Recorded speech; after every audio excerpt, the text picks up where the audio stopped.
Assalamu alaikum. Today we are going to discuss past UHS OSPI of ENT. So start करते हैं। सबसे पहला station है, ये देखें, ये हमें एक जो है वो एब्सेस दिखाई हुई है, ठीक है, बिहाइंड द मेस्टॉइड यहाँ पे, ठीक है, और डायग्नोसिस वो अच्छा हुआ है। तो what is this is mastoid abscess, how will you treat it. इसको इंसिजन एंड ड्रेनेज से हम लोग ट्रीट करते हैं, incision and drainage. And two complications of acute otitis media क्या होती हैं, एक तो डेफनेस हो सकती है, इसके अलावा मेनिंजाइटिस हो सकता है, सब ड्यूरल एब्सेस फॉर्मेशन हो सकती है। Then which disease you may differentiate it from, ठीक है, इसका डी पूछा हुआ है, तो बॉयल ईयर जो होता है एक्सटर्नल ऑडिटरी कैनाल में, उससे हम इसको जो है वो डिफ्रेंशिएट करेंगे। नेक्स्ट ये देखिए, यहाँ पे नेक पे स्वेलिंग दिखाई हुई है, ठीक है, उसने इसके टू लाइकली डायग्नोसिस पूछे हैं, एक तो थायरोग्लोसल सिस्ट हो सकती है, ठीक है, जो कि मिड लाइन स्वेलिंग होती है। Second one is mid line sublingual dermoid हो सकता है, ठीक है, और इसके ट्रीटमेंट ऑप्शंस क्या होंगे, हम लोग जो है वो सर्जिकल एक्सिजन करेंगे फॉर डर्माइड, ठीक है, और जो थायरोग्लोसल सिस्ट होती है इसके लिए हम जो है एक सर्जरी होती है सिस ट्रंक, ठीक है, सिस ट्रंक ये वाली सर्जरी करेंगे, Sistrunk. So this is all about this station. Next ये देखें, ये उसने पूछा है what procedure has been shown in this patient. इस पेशेंट में जो है वो ट्रेकियोस्टमी जो है वो हमें नज़र आ रही है, ट्रेकियोस्टमी जो है वो प्रोसीजर है ये। Then what are the various indication for this procedure.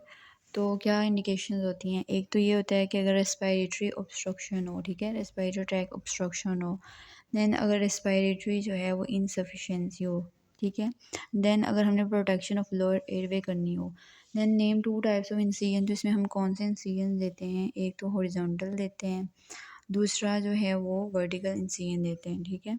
Then अगर इसकी कॉम्प्लिकेशंस की बात करें तो इसमें डिसलॉजमेंट हो सकती है ट्यूब की, इसके अलावा इन्फेक्शन ऑफ द वुंड हो सकती है, ठीक है, एम्फिसीमा हो सकता है।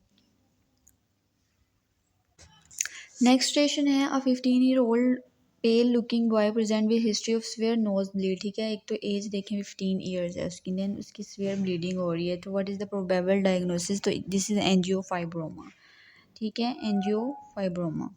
एंड व्हाट इन्वेस्टिगेशंस, क्या हम जो इन्वेस्टिगेशन ऑफ चॉइस होती है इसके लिए क्या करवाते हैं हम लोग, ठीक है, सीटी स्कैन करवाते हैं जी, CT scan is the investigation of choice in angiofibroma. Then what is the role of biopsy, ठीक है, इसके लिए बायोप्सी कंट्रा इंडिकेटेड होती है, क्यों कंट्रा इंडिकेटेड होती है, क्योंकि जो ये इतना स्वेयरली ब्लीड करता है ना, ऑन टचिंग भी बहुत ज़्यादा स्वेयर ब्लीडिंग होती है, इसलिए बायोप्सी हम नहीं करते। What investigation will you do to know about the feeding vessel, then हम इसके लिए एंजियोग्राफी करते हैं। What is the accepted treatment in this condition, तो इसके लिए सर्जिकल इंसिजन जो है वो ओनली एक्सेप्टेबल ऑप्शन होता है। देन ये डायग्राम दिखाई हुई है, ठीक है, और बोनी लेबिरिंथ है और इसको हमने लेबल करना है, तो this one is one superior semi circular canal, ठीक है, सुपीरियर सेमी सर्कुलर कैनाल है। टू क्या है, टू इज़ द एम्प्यूला, ठीक है, एम्प्यूला है किसका, सुपीरियर सेमी सर्कुलर कैनाल का। थ्री क्या है, थ्री भी एम्प्यूला है, ठीक है, अब थ्री किसका एम्प्यूला है, ये होगा लेटरल सेमी सर्कुलर कैनाल, ठीक है, ये वाली हमारे पास लेटरल है, ठीक है, और ये वाली जो है ये पोस्टीरियर है और ये सुपीरियर है पर्पल वाली, ठीक है। अब जो थ्री है ये एम्प्यूला है लेटरल सेमी सर्कुलर कैनाल का, ठीक है। इसके अलावा जो फोर है, फोर क्या है, फोर ओवल विंडो है, ठीक है, और फाइव क्या है, फाइव इज़ कोक्लिया। सिक्स क्या है, सिक्स इज़ राउंड विंडो, ठीक है, राउंड विंडो है। सेवन क्या है, सेवन जो है वो है ampulla of posterior semicircular canal. Eight क्या है, eight is lateral semicircular canal. Nine क्या है, पोस्टीरियर सेमी सर्कुलर कैनाल, ठीक है, और last one is ten. Ten क्या है, दिस इज़ क्रस कोम्यून, ठीक है, जहाँ पे दो सेमी सर्कुलर कैनाल यूनाइट करती हैं ना, उस जगह को क्रस कोम्यून कहते हैं। सो this is all about this station. Next station में देखें जो हमें दिखाई हुई है वो सब पेरियोस्टल अब्सेस है, इसका डायग्नोसिस एंड इसको ट्रीट कैसे करेंगे, इसमें हम लोग देते हैं इंसिजन, इंसिजन देते हैं एंड ड्रेनेज करते हैं प्लस एंटीबायोटिक्स देते हैं, ठीक है। इसके अलावा मस्टाइड सर्जरी भी कर सकते हैं लेटर केसेस में अगर कॉम्प्लिकेशन ज़्यादा हो जाए, ठीक है। Then what are the complications of chronic suppurative hepatitis media, तो क्या कॉम्प्लिकेशंस उसकी हो सकती हैं। एक तो फेशियल नर्व की पैल्सी हो सकती है, देन लेटरल साइनस थ्रोम्बोसिस हो सकती है, इसके अलावा लेब्रिंथाइटिस हो सकता है, मेनिंजाइटिस हो सकता है, एक्स्ट्रा ड्यूलर एब्सेस हो सकती है, सब ड्यूलर एब्सेस हो सकती है, ब्रेन एब्सेस हो सकती है। So these are all complications of chronic suppurative hepatitis media. सो ये वाला जो ग्राफ होता है ना, जिसमें हमें जो है कंप्लाइंस और प्रेशर दिया हो, ये टिम्पेनोग्राम का होता है, ठीक है। इसको हमने टिम्पेनोग्राम करना है। देन ए क्या है और बी क्या है। ए नॉर्मल टिम्पेनोग्राम, नॉर्मल टिम्पेनोग्राम क्या होता है कि सेंटर इसका 0 पे होता है और -200 और +200 के दरमियान इसकी कर्व होती है, ठीक है, नॉर्मल वाले की। देन बी क्या है, जिसमें इस तरह फ्लैट हमें कर्व मिलती है ना, वो क्या होता है ओटाइटिस मीडिया विद इफ्यूजन, ठीक है। देन वर्टिकल एक्सिस क्या रिप्रेजेंट कर रहा है, वर्टिकल एक्सिस पे हमें वॉल्यूम, कंप्लाइंस मीन वॉल्यूम नज़र आता है और हॉरिजॉन्टल एक्सिस पे हम प्रेशर लेते हैं। ओके, ये फिगर दी हुई है, ठीक है। इसमें भी लेबलिंग करनी है। वन जो होती है ना, ये वाली चीज़ जो है, ये क्या होती है, वन इज़ एपिटिम्पैनिक रिसेस इसको बोलते हैं। जो टू है, टू क्या है, ये वाली चीज़, ठीक है। ये टू जो है वो बॉडी ऑफ इंकस है। थ्री जो है वो कॉडा टेम्पेनाई है, ठीक है, दिस वन इज़ कॉडा टेम्पेनाई। फोर क्या है, four is pyramid, this one is it is pyramid, ठीक है। Four one is pyramid and five is foot plate of stapes, this round shape, ठीक है, फुट प्लेट ऑफ स्टेपिस है। Six क्या है, medial surface of tympanic membrane, ये वाली। Then seven क्या है, सेवन जो है वो हेड नज़र आ रहा है हमें, हेड ऑफ मेलियस है, ठीक है ये। और एट क्या है, इंटीरियर लिगामेंट ऑफ मेलियस, ठीक है। एट क्या है, इंटीरियर लिगामेंट ऑफ मेलियस है। नाइन क्या है, नाइन जो है वो टेंसर टेम्पेनाई है, ठीक है। नाइन ये वाला मसल नज़र आ रहा है ना, ये टेंसर टेम्पेनाई है। और जो 10 है वो क्या है, ये वाले स्ट्रेचियन ट्यूब है। So this is all about this marking.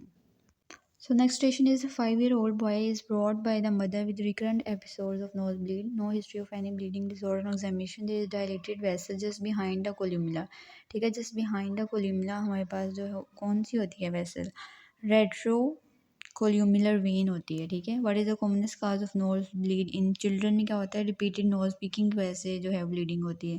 Then how will you do in this child, तो इसमें हम उस वेसल को या तो कॉटरी कर देंगे, ठीक है, या फिर वहाँ पे ऑइंटमेंट जो है वो अप्लाई करेंगे। देन काउंसलिंग क्या करनी है चाइल्ड की या मदर की कि no speaking, no no speaking, ठीक है, नो स्पीकिंग को अवॉइड करें। ओके, व्हाट इज़ दिस, ये देखें, ये छोटी सी ट्यूब है, इसको एंडोट्रेकियल ट्यूब कहते हैं। इसी तरह की एक और ट्यूब होती है। So this is endotracheal tube with cuff, ये दिखाई हुई है, ठीक है। इसकी इंडिकेशन क्या होती है कि इसको हमने एयरवे को मेंटेन करना होता है, ठीक है, अंडर जनरल एनेस्थीसिया, ठीक है। Name two complication of intubation, क्या इंट्यूबेशन की वजह से ट्रॉमा हो सकता है नियर बाय स्ट्रक्चर्स को, इसके अलावा कोलैप्स ऑफ लंग हो सकता है, ठीक है। अगर फ्रिंजियल डिप्थेरिया है किसी को तो हम उसको इंट्यूबेशन करेंगे नहीं, हम उसको इंट्यूबेशन नहीं करेंगे क्योंकि उसकी जो डिप्थेरिया में मेम्ब्रेन बनी होती है ना, तो उसकी मेम्ब्रेन जो है वो डिस्प्लेस कर जाएगी और वो लंग्स में जाने के चांस होते हैं, इसलिए जो है हम उनकी इंट्यूबेशन नहीं करते, उनके फिर हम जो है प्रेफरेबल होता है कि हम उनकी जो है वो ट्रेकियोस्टमी कर दें, ठीक है। ट्रेकियोस्टमी फिर हम प्रेफर करते हैं उनमें। सो दिस इज़ फ्रीडर्स एलिवेटर, ठीक है, फ्रीडर्स एलिवेटर है और उसका क्या फंक्शन होता है कि ये पेरियोस्टियम और पेरिकोन्ड्रियम को रेज करने के लिए ये यूज़ होता है। नेम अगर इसकी हम टू ऑपरेशंस की बात करें तो ये सेप्टोप्लास्टी में यूज़ होता है, इसके अलावा मस्टाइडेक्टमी में, ठीक है। जो कार्टिलेज है वो अपनी ब्लड सप्लाई कहाँ से लेता है, कार्टिलेज पेरिकोन्ड्रियम से अपनी ब्लड सप्लाई लेता है। Y1 अगर क्या होगा, अगर ब्लड सप्लाई पेरिकोन्ड्रियम को नहीं जाएगी तो फिर कार्टिलेज की ब्लड सप्लाई नेक्रोसिस हो जाएगी, ठीक है, नेक्रोसिस ऑफ कार्टिलेज हो जाएगी। देन नेक्स्ट वन आइडेंटिफाई करना है ये इंस्ट्रूमेंट कौन सा है, तो इसमें देखिए हमें दो होल्स नज़र आ रहे हैं, ठीक है। जिसमें होल्स नज़र आते हैं वो ब्रोंकोस्कोप होती है और अगर इसी तरह का हो और उसके ऊपर इस तरह मार्किंग्स हो उसको एसोफेगोस्कोप कहते हैं, ठीक है। अब इसके इंडिकेशंस क्या होते हैं, इसको हम डायग्नोस्टिक और थेराप्यूटिक यूजेस के लिए यूज़ करते हैं, ब्रोंकोस्कोपी के लिए, ठीक है। देन इसका होल्स का क्या फंक्शन होता है, ये जो होल्स बने होते हैं इन्होंने वेंटिलेशन प्रोवाइड करनी होती है कंट्रोलेटरल लंग को। Then what kind of anaesthesia is required for the procedure, तो हम जनरल एनेस्थीसिया देते हैं, ठीक है। And what vertebra level trachea start, trachea जो है वो 6th वर्टिब्रा का जो लोअर लेवल होता है ना वहाँ पे स्टार्ट होता है। देन ये इंस्ट्रूमेंट आइडेंटिफाई करने हैं, वल्शम फोर्सेप है ये, ठीक है। और ये किस में यूज़ होता है, मैनिपुलेशन, अगर नेज़ल फ्रैक्चर हो जाए ना नेज़ल सेप्टम का या नेज़ल बोन्स का, तो उसके लिए यूज़, रिडक्शन के लिए यूज़ होता है, ठीक है। और what is the best time to manipulate the fracture of nasal bones, तो नेज़ल बोन्स को हम immediately after the fracture before development of oedema treat कर लेते हैं, या फिर जब एडिमा जो है वो सबसाइड हो जाए, ठीक है। मोस्ट प्रोबेबली 2 वीक्स तक वो सबसाइड हो जाता है। Then what happen if it is not manipulated in time, तो हमारे पास एक्सटर्नल नेज़ल डिफॉर्मिटी हो जाएगी। Then what operation will be done, अगर एक्सटर्नल नेज़ल डिफॉर्मिटी हो जाएगी तो फिर हमें राइनोप्लास्टी करनी पड़ेगी। देन इस फिगर में देखें, इसमें फेशियल नर्व पैल्सी बताई हुई है, ठीक है। और इसकी 2 टाइप्स पूछी हुई हैं according to site of lesion, ठीक है। अपर मोटर न्यूरॉन पैल्सी होती है, इसके अलावा लोअर मोटर न्यूरॉन पैल्सी होती है। देन उसने पूछा है कि what are the medical and surgical treatment, medical treatment तो हम क्या करेंगे, एंटी वायरल थेरेपी देंगे, ठीक है, आई केयर करेंगे, इसके अलावा फिजियोथेरेपी प्रोवाइड करेंगे, और जो है वो फेशियल एक्सरसाइजेस, ठीक है, वो करवाएंगे। देन सर्जिकल ट्रीटमेंट में क्या करते हैं हम लोग, फेशियल नर्व डिकम्प्रेशन करते हैं इन फेशियल पैरालिसिस, ठीक है।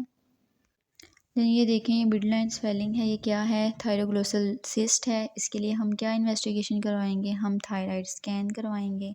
देन इसके लिए कौन सा जो है वो ऑपरेशन होता है, सिस्ट ट्रंक ऑपरेशन, जो मैंने पहले भी बताया है। Then write down the most common complication if not remove properly, तो इसका जो है ना वो हाई रेट ऑफ रिकरेंस होता है, बहुत ज़्यादा इसमें रिकरेंस होती है।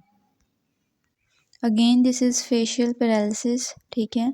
और इसने पूछा है कि 2 आइडेंटिफिकेशन पॉइंट्स बताएं, supra nuclear and infra nuclear facial nerve के, कैसे उसको डिफरेंशिएट करेंगे। तो हमारे पास जो फर्विंग होती है ना फोरहेड पे, यहाँ पे जैसे फरोज बनते हैं, वो जो हैं वो स्पेयर होते हैं, इन सुप्रा न्यूक्लियर लियन में नहीं बनते, ठीक है। और 3 ऑटोलॉजिकल काजेज ऑफ फेशियल पैरालिसिस क्या होते हैं, कार्सिनोमा गंभीर ईयर का हो जाए, या फिर क्लस्टेटोमा फॉर्मेशन हो जाए, या फिर फ्रैक्चर ऑफ टेम्पोरल बोन हो जाए।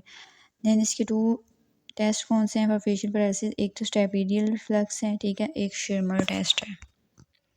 सो this is tonsil artery forcep, ठीक है।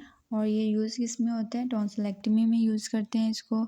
और किस स्टेज में ऑपरेशन की यूज़ करते हैं, during the stage of haemostasis, ठीक है। And what is the main artery जो कि सप्लाई कर रही होती है टॉन्सल को, तो टॉन्सल को जो मेन आर्टरी सप्लाई करती है ना वो टॉन्सिलर ब्रांच होती है फेशियल आर्टरी की। और अदर कौन सी जो हैं वो सप्लाई करती हैं 2 आर्टरीज, वो होती है एक तो असेंडिंग फ्रिंजल की ब्रांच होती है और एक डॉर्सल लिंगुअल की ब्रांच होती है। So this is all about this station. So ये डिफरेंट इंस्ट्रूमेंट्स दिखाए हुए हैं, इनको आइडेंटिफाई करना है, ठीक है। ए में क्या है, ए इज ट्यूनिंग फोक है, और इसका यूज़ क्या है, ये यूज़ होता है फॉर हियरिंग के लिए, ठीक है, असेस हियरिंग के लिए। देन बी देखें, बी में क्या दिखाया हुआ है, ये ईयर हुक है, ठीक है, इस तरह से है, ये यूँ करके और आगे से इस तरह है, ठीक है। ईयर हुक है, और ये यूज़ क्या है, इसका वैक्स को रिमूव करने के लिए यूज़ करते हैं इसको। देन सी में देखें तो ये मरिंगोटमी जो है वो है, मरिंगोटॉम है, ठीक है। और इसको जो है हम ड्रेन करने के लिए सुपरेटिव नॉन सुपरेटिव फ्लूइड जो मिडल ईयर में होता है उसके लिए यूज़ करते हैं। देन दिस इज़ मस्टॉइड रिट्रैक्टर, ठीक है, मोलिसन मस्टॉइड रिट्रैक्टर। और इसको हम कब यूज़ करते हैं, कॉर्टिकल मस्टॉइडेक्टमी में, ठीक है, ईयर का जो हमारे पास सर्जरी होती है उसमें यूज़ करते हैं। Then this is Stille forceps, ठीक है, ये इंस्ट्रूमेंट है। देन इसकी किन 2 सिचुएशन में यूज़ करते हैं, पोस्ट ऑपरेटिव इसको यूज़ करते हैं, और अगर एपिस्टेक्सिस हो रही हो तब यूज़ करते हैं। देन कॉम्प्लिकेशंस क्या होती हैं, नेज़ल पैकिंग, ठीक है, और लॉन्ग अगर हम नेज़ल पैकिंग करें तो उसके लिए इन्फेक्शंस हो जाती हैं, इसके अलावा एडहेरेंस जो हैं वो डेवलप हो जाती हैं। Then what can be done before packing, तो फिर पैकिंग से पहले हम क्या करते हैं, सरफेस एनेस्थीसिया देते हैं, वेज़ोकंस्ट्रिक्शन अप्लाई करते हैं, ठीक है। Then what 2 important kinds of medication will you give after packing, packing के बाद हम एंटीबायोटिक्स देते हैं ताकि इन्फेक्शन ना हो जाए, और एनाल्जेसिक देते हैं जो कि पेन को रिलीव करते हैं। देन नेक्स्ट है boxer develop the swelling of the pinna, ठीक है, after hitting on his ear, ठीक है। अब उसका जो पिन्ना रेड है, टेंडर है, बहुत ज़्यादा स्वोलन है। तो ये क्या है, this is auricular haematoma develop हो गया उसको। Mention other two condition leading to this clinical picture. तो इसमें जो है वो इंसेक्ट बाइट भी हो सकती है या फिर स्पॉन्टेनियसली ही हमारे पास हेमाटोमा डेवलप हो सकता है। And how will you treat this condition, इसमें हम क्या करते हैं, हम लोग जो है वो नीडल, अगर स्मॉल हो हेमाटोमा तो उससे एस्पायरेशन कर लेते हैं, लेकिन अगर लार्ज हेमाटोमा हो तो फिर इंसिजन देते हैं और ड्रेनेज कर देते हैं, ठीक है। देन अगर what is the main complication if you treat this condition inappropriately, ठीक है। तो फिर क्या होगा, डिफॉर्मिटी ऑफ पिन्ना हो जाएगा, ठीक है। डिफॉर्मिटी ऑफ पिन्ना जिसको हम कॉलीफ्लावर ईयर भी बोलते हैं, उस कॉलीफ्लावर जैसा ईयर जो है वो हो जाएगा, ठीक है। तो this is all about this station. देन ये देखिए, ये हमें एक एक्सरे दिखाया हुआ है, ठीक है। What is the diagram, this is X ray of the neck. Then second question है व्हाट इज़ दिस व्यू, ये कौन सा व्यू है, देखें लेटरल व्यू है। लेटरल व्यू है और इसमें हमें क्या नज़र आ रहा है, इसमें हमें सॉफ्ट टिश्यू मैस नज़र आ रहा है, ठीक है। And what is your diagnosis, so इसका डायग्नोसिस जो है वो रेट्रोफ्रिंजियल जो है वो एब्सेस है, ठीक है। और इसकी जो हैं टू वैराइटीज़ क्या होती हैं, एक्यूट भी होती है, क्रॉनिक भी होती है। और इसका ट्रीटमेंट क्या होता है, इसका ट्रीटमेंट जो है इंसिजन एंड ड्रेनेज ही होता है। और एनेस्थीसिया हम कौन सा इसमें अप्लाई करते हैं, इसमें एनेस्थीसिया की ज़रूरत नहीं होती, ठीक है। Then what is the anatomical location, इसकी लोकेशन क्या होती है, प्री वर्टिब्रल एरिया, ठीक है। प्री वर्टिब्रल एरिया जो है इसकी लोकेशन होती है। और in which age group it is seen, ठीक है। जो अंडर 2 इयर्स एज होती है ना, उसमें ये मोस्टली नज़र आता है। अब ये देखें, ये इंस्ट्रूमेंट दिखाया हुआ है, इसके ऊपर इस तरह मार्किंग्स बनी हुई हैं, ठीक है। कोई इसमें होल नहीं है, मार्किंग है। तो दिस इज़ एसोफेगोस्कोप, ठीक है। प्रोसीजर क्या है इसका, रिजिड एसोफेगोस्कोपी, ठीक है। रिजिड एसोफेगोस्कोप इंस्ट्रूमेंट है और एसोफेगोस्कोपी इसका प्रोसीजर है। And what is the average length of the instrument, तो 45 सेंटीमीटर इसकी एवरेज लेंथ होती है। Then what is the significance of these markings, ठीक है। ये हमें हेल्प करती हैं लोकेशन ऑफ डिजिटल एंड पे, ठीक है, कि डिजिटल एंड की लोकेशन क्या है, ठीक है। Then what are the two main groups of indication for this procedure, एक तो डायग्नोस्टिक प्रोसीजर के लिए यूज़ करते हैं, दूसरा थेराप्यूटिक के लिए यूज़ करते हैं। And what kind of anaesthesia, general anaesthesia देते हैं। सीरियस कॉम्प्लिकेशन क्या हो सकती है, एसोफेगल परफोरेशन हो सकती है इसकी वजह से, ठीक है। ये इंस्ट्रूमेंट देखें, ये मस्टॉइड रिट्रैक्टर है, ठीक है। और यूज़ किस में होता है, मस्टॉइडेक्टमी में, टिम्पेनोप्लास्टी में, ठीक है। और इसका क्या होता है, एम क्या होता है using this instrument, to retract करता है, क्योंकि सॉफ्ट टिश्यू को ड्यूरिंग मस्टॉइडेक्टमी सॉफ्ट टिश्यू को रिट्रैक्ट करते हैं, ठीक है। और name the commonest procedure done in atticoantral type of chronic suppurative otitis media, तो उसमें हम मॉडिफाइड रेडिकल मस्टॉइडेक्टमी करते हैं। और सीरियस कॉम्प्लिकेशन क्या हो सकती है, किनार वाल डाउन प्रोसीजर से फेशियल नर्व की पैरालिसिस हो सकती है। नेक्स्ट ये देखें, ये वोकल नोड्यूल्स दिखाए हुए हैं, ठीक है। इंटीरियर 1/3 एंड पोस्टीरियर 2/3 पे ये बनते हैं, ठीक है। और ये किन में कॉमन होते हैं, टीचर्स में, वेंडर्स में, सिंगर्स में, ठीक है। इनको सिंगर्स नोड्यूल्स भी कहते हैं, ठीक है। देन अगर हम बात करें इसके लिए, फिर हम क्या इन्वेस्टिगेशन करवाते हैं, इसके लिए डायरेक्ट इंडायरेक्ट लेंजोस्कोपी करवाते हैं, इसलिए अलावा एक्सरे ऑफ नेक करवाते हैं। और इसका ट्रीटमेंट क्या करते हैं, हम एजुकेट करते हैं पेशेंट को प्रॉपर यूज़ ऑफ वॉइस की, ठीक है। स्पीच थेरेपी करवाते हैं, उनकी स्पीच रेस्ट करवाते हैं। ये डिफरेंट टाइप्स ऑफ टिम्पेनोग्राम दिखाए हुए हैं, ठीक है। ए वाला जो होता है वो नॉर्मल होता है, ठीक है। इसमें देखें 0 है और -200 +200 के दरमियान जो है वो कर्व लाई कर रही है। लेकिन जो हमारे पास ए डी होता है ना, उसमें देखें जो है कंप्लाइंस कितनी ज़्यादा होगी है, ये होता है ऑसिकुलर डिसकंटिन्यूटी की वजह से। जो बी है इसमें ये देखिए फ्लैट हो गई है, ठीक है। इसमें क्या होगा, जब फ्लूइड होगा मिडल ईयर में तब ये होती है बी वाली। और सी वाली देखें ये यूं करके आ रही है, ठीक है। इसमें ये कब नज़र आता है, जब यूस्टेचियन ट्यूब का डिसफंक्शन हो, जब टिम्पैनी में मेन रिट्रैक्ट की हो, ठीक है। और ए एस कब नज़र आती है, ये जो डॉटेड वाली है ये हमें ऑटोसेक्लोरोसिस में नज़र आती है। ओके, इसमें देखें ये पॉलिप नज़र आ रहा है, कौन सा टाइप ऑफ पॉलिप है, एंट्रोकॉनल टाइप ऑफ पॉलिप है, पिक्चर फ्रॉम डिंगरा। और इसका ट्रीटमेंट क्या होता है, पॉलिपेक्टमी करते हैं, इसके अलावा एंडोस्कोपिक साइनस सर्जरी करते हैं, ठीक है। इन्वेस्टिगेशन क्या होती है, पोस्टीरियर एंडोस्कोपी करवाते हैं, सीटी स्कैन करवाते हैं, एक्सरे करवाते हैं। ये देखें, ये सेप्टल एब्सेस दिखाई हुई है, ठीक है। और इसका ट्रीटमेंट क्या होता है, इंसिजन ड्रेनेज करते हैं, इसकी कॉम्प्लिकेशन क्या हो सकती हैं, इसकी वजह से परफोरेशन हो सकती है, मेनिंजाइटिस हो सकता है, इसके अलावा नेक्रोसिस ऑफ कार्टिलेज हो सकती है। दिस इज़ हीमाटोमा फॉर्मेशन, ठीक है, सेप्टल हीमाटोमा। और इसका ट्रीटमेंट जो है, अगर स्मॉल हीमाटोमा हो तो एस्पायरेशन करते हैं, अगर लार्ज हो तो इंसिजन एंड ड्रेनेज देते हैं। दैन कॉम्प्लिकेशंस क्या हो सकती हैं, सेप्टल एब्सेस हो सकती है, नेक्रोसिस हो सकती है, इसके अलावा जो है डिप्रेशन ऑफ डोर्सम हो सकता है। And this is rhinophyma, potato shaped जो है ट्यूमर, इसको राइनोफाइमा कहते हैं। ये डिंगरा की पिक्चर है। So this is all about ENT OSP pass to UHS. जज़ाकल्लाह।